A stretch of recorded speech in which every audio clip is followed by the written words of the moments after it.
What I mean, array is also derived from integer or floating point constants. And so, we call it as derived data type. The Oxford Dictionary states, derived word as to obtain something from something. Like a new drug is derived from fish oil. In a nutshell, pointer, array, structure are derived data types. In fact, structure is again a special kind of derived data type called user-defined data type. In this and next two chapters, we will be studying all these secondary constants. It is called an array when you store either many integer or float constants together in memory, and string when you keep many characters together. You might not have heard the word data structure. However, I would like to inform you that an array is a kind of data structure. If you peep in the Oxford Dictionary, array is defined as a way of organizing and storing related data in a computer memory. Here the word related is very important. Let me define an array as: an array is a collection of similar data items having same nature. For example, if we want to store many integer constants together in memory, we should use an array. But remember, it's not a keyword in C. In the first chapter, we tried to accept marks of 5 subjects from the keyboard and print total marks and percentile marks. Right? In that program, if you recall, we declared 5 different variables, namely M1, M2, M3, M4 and M5 for marks of 5 subjects, and store sum in the variable total. If you observe carefully, all these are not only integers, but all of them are marks of subjects. I mean, its data type and nature was the same. So, use of an array can be thought of as for storing such kind of data. So, how can an array be declared? Like other variable, array is declared having syntax, data type, name of an array, opening square bracket, size of an array, closing square bracket, semicolon. Let me repeat it for you. Array is declared having syntax, data type, name of an array, opening square bracket, size of an array, closing square bracket, semicolon. Here, data type denotes type of elements we want to store. For example, integer or float.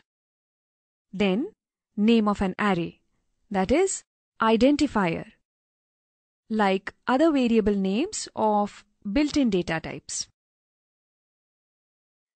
It could be marks as an array name if we want to store the marks of many subjects, or array name could be like rainfall if we wish to store rainfall which has taken place each day over a certain period, say 7 days.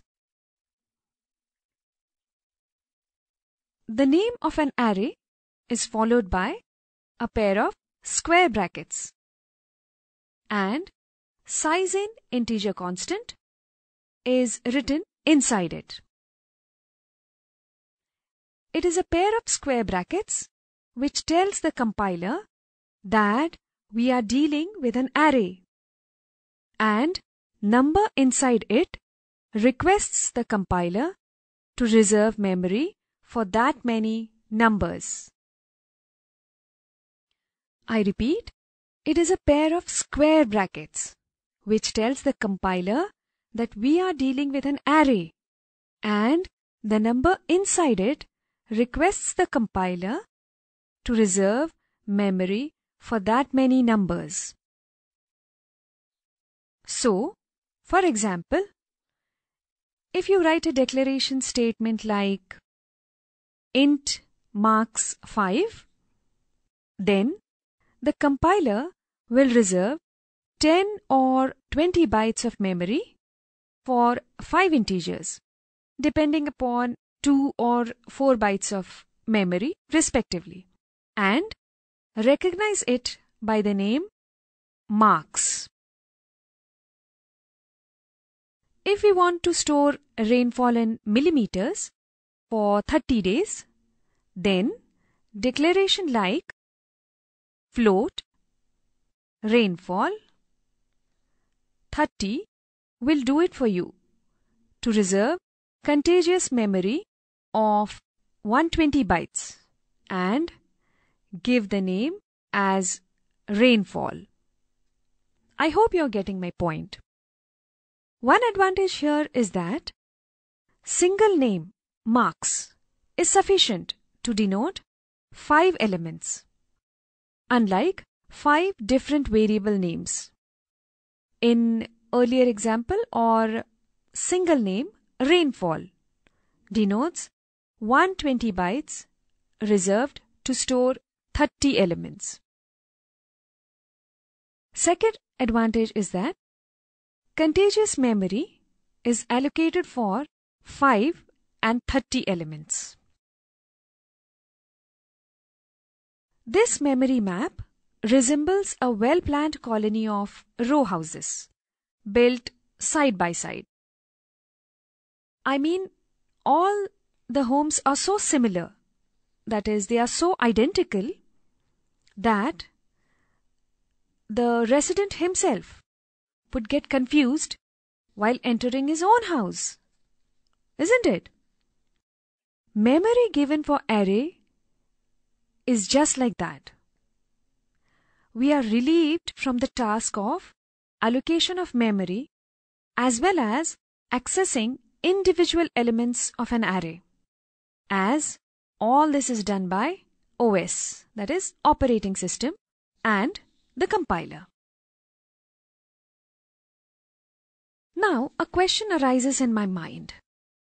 How could a compiler and operating system work in tandem to manage to access individual array elements when a single name is given to the whole array? Here, compiler does the task of indexing all of the array elements, 0 onwards, from first element. Indexing is not done from 1 onwards, but 0. Index of first element of an array is 0. Index of second element is 1. And obviously, index of the last element of an array is array size minus 1. Suppose an array declared is int marks 5, then because of such indexing method, first element of an array is recognized as marks of 0 and second element is recognized as marks of 1 and so on.